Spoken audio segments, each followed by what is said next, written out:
Hello, வணக்கம். இன்றைக்கி நான் என்ன சொல்ல போகுதுன்னா, நம்ம தமிழ்நாட்டில் எல்லாத்தையும் சங்கின்னு சொல்லிகிட்ருக்கான திருமாவளவன், சீமான், கர்நாடகா முதலமைச்சர் சித்தராமையா, இவனுங்கெல்லாம் என்ன நினச்சி ஆடுறானுங்க தெரியலையே. உங்களுக்கு இந்தியா மேலே பற்று இல்லாட்டினா நீங்கள் பாகிஸ்தானுக்கு போக வேண்டியது தானே, சுண்ணத்து முடித்து. உங்களுக்கு அங்கே போனால் சுண்ணத்து முடிக்க பெரிய பிரச்சனை. இங்கே சுண்ணத்து முடித்து பாகிஸ்தானுக்கு போக வேண்டியது தானே. யார்? சீமா, திருமாவளவன், இந்த கர்நாடக முக்கியமந்திரி சித்தராமையா.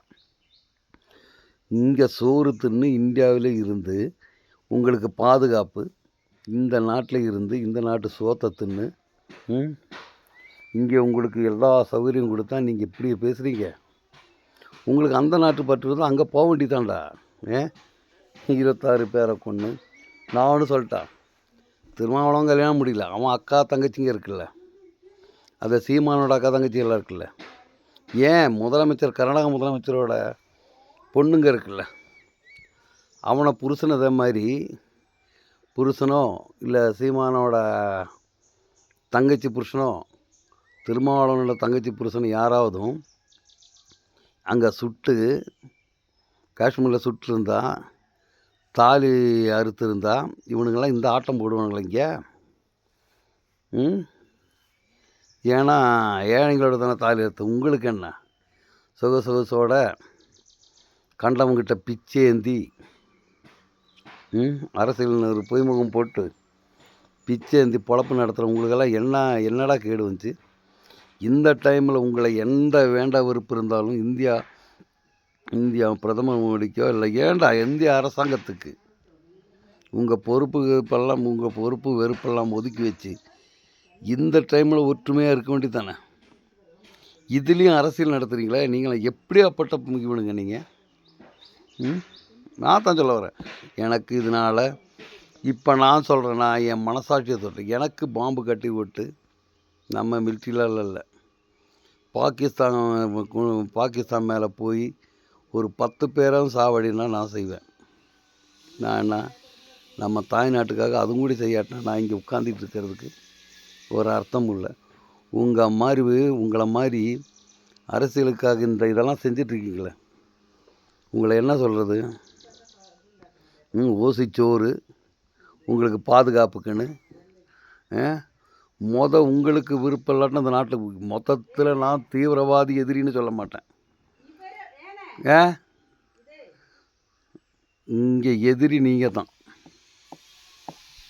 தான் தீவிரவாதிங்களை. அதை விட்டுட்டு சும்மா அந்த புலம்புறதெல்லாம் விட்டுவிட்டு ஆதரவாக இருந்து இனி என்ன பண்ணணும் அதை பாருங்கள்.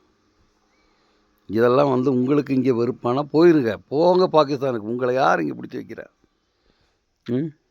என் திருமாவளவன் அங்கே போய் பார்த்தானா இப்படி இந்துங்கன்னு பார்த்து சுட்டானுங்கன்னு அவன் இங்கே சொல்கிறானே, இவன் அங்கே ஷூட் பண்ணும்போது அங்கே இருந்தானா? ஏன் சீமான் இருந்தானா? ஏன் இத்தினிக்கு சித்தராமையா முதலமைச்சர் இருந்தானா? என்னடா நீங்களாம் இந்த மாதிரி இந்தியா நாட்டுக்கு ஆதரவாக பேசுங்க. இப்போ எல்லாம் ஒன்றுமே சேர்ந்து நம்மளை செஞ்சவனை ஒன்றும் இல்லாமல் பண்ணுன்னு சொல்லுங்கள். அதை விட்டுவிட்டு இங்கே பொறுக்கி தின்னு இருக்கிறதுக்கு விட்டுவிட்டு கவலையாக இருக்குது நீங்கள் அந்த மாதிரி செய்கிறது. அரசியல் நடத்துறதுக்காக எதுவும் பேசுறது இதெல்லாம் இல்லாமல் நம்ம மிலிட்ரிக்காரங்க, இந்தியா இராணுவம் உயிரை பிடிச்சி உங்களுக்கு முன்னால் நிற்கிறானுங்க. உங்களுக்கு அங்கே நிம்மதியும் இங்கே பொய்யும் புரட்டும் சொல்லிகிட்டு இருக்கிறதுக்கு அவனுங்க அங்கே பார்டரில் நிற்கிறானுங்க. ஏன் இத்தனை சொன்னவன் போய் நில்ல? இப்போது இந்தியா ட்ரெஸ்ஸு போட்டுக்கிட்டு இராணுவ ட்ரெஸ்ஸு போட்டு நாங்கள் இருக்கோன்னு போய் நிற்க முடியும் உங்களுக்கு? அவங்க கூட போய் நின்று சொல்லு, அப்போனா நீங்கள் சொல்கிறது ஏற்றுக்கலாம். அதை விட்டுட்டு ஐயோ உங்களை யோசிச்சா வெக்கம். உங்களுக்கு ஓட்டு போடுறான் பாரு, அவனை சொல்லணும். என் அசாமில் பாரு எம்எல்ஏவை அரெஸ்ட் பண்ணியிருக்கு, அது கலெக்டரு. அந்த மாதிரி உங்களெல்லாம் உள்ளார வச்சு நொங்கு எடுத்தால் தான் நீங்கள் அடங்குவீங்க. அது சரியான கலெக்டர் இல்லை தமிழ்நாட்டில், அசாமில் பண்ண மாதிரி. அந்த மாதிரி செஞ்சால் தான் நீங்களாம் அதை மாதிரி செஞ்சால் தான் நீங்களாம் திருந்துவீங்க. இனியாவது கொஞ்சம் உப்பு போட்டு தின்னு சொரணையோட பேசுங்கடா. நீங்கள் பேசுறது பார்த்தா உங்களை என்ன அதில் சேர்க்குறதுன்னு தெரியல. புழு விட கேவலமாக இருக்கீங்க நீங்கள். இதுக்கு மேலே சொல்கிறதுக்கு ஒன்றும் இல்லை உங்களை. ஜெய்ஹிந்த்.